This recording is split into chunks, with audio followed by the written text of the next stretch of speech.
the FIFA World Cup, one of the biggest sporting events in the world.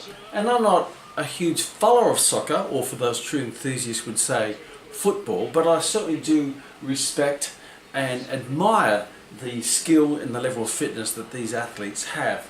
And when events like this are on, whether it be gridiron or football or basketball or the Olympics, anything at the elite level, I always like to watch and study and learn on what they physically have to prepare for, because there's always a common question: which sports person is the fittest of all sports? And that's a very great question, but it doesn't have any great answers, and it hasn't even got an answer, because it comes back to specificity. I remember when I had a season of basketball, and when I first started playing basketball, I just thought, oh my gosh, this is really physically demanding, because I was used to playing rugby league. So when I went to basketball, I found it quite a transition in fitness to go from football fitness to basketball fitness, because the court's a lot smaller, there's lots more interval sprints, it's fast paced, there's less chances for rest because the ball's always in play.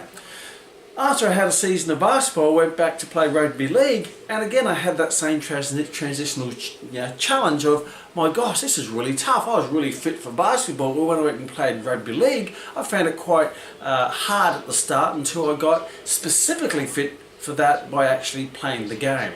So when you play who are the fittest athletes in the world, there is no answer, because if you took any other sport, put them on a big football field such as this and got them running around in a way which they're not used to, they're going to feel very unfit, because they're not specifically conditioned for that type of interval or that distance or that intensity or whatever it might be, or that work to rest ratio. So fitness is very specific to the sport. So if you're training for a sport, try to make your training as specific as possible to that sport. And the best way really to get fit for a sport is to actually play the sport. So yes, these are the fittest athletes in soccer in the world. But if I put them on a basketball court, even though they're fit, it would take them a while to get specifically fit for basketball, as it would if I put them in a swimming pool. It would take them a while to get specifically fit for swimming. So don't go down that lane and say who is the fittest athletes of all. These are just the fittest athletes in soccer, or football, as someone else would be the fittest athlete in Ironman or swimming or triathlon,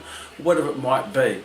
So give respect to all athletes of this level, and never downgrade them by saying, well, this athlete's fitter than that, because that's just unfair and disrespectful. And that would be No Cow Poo.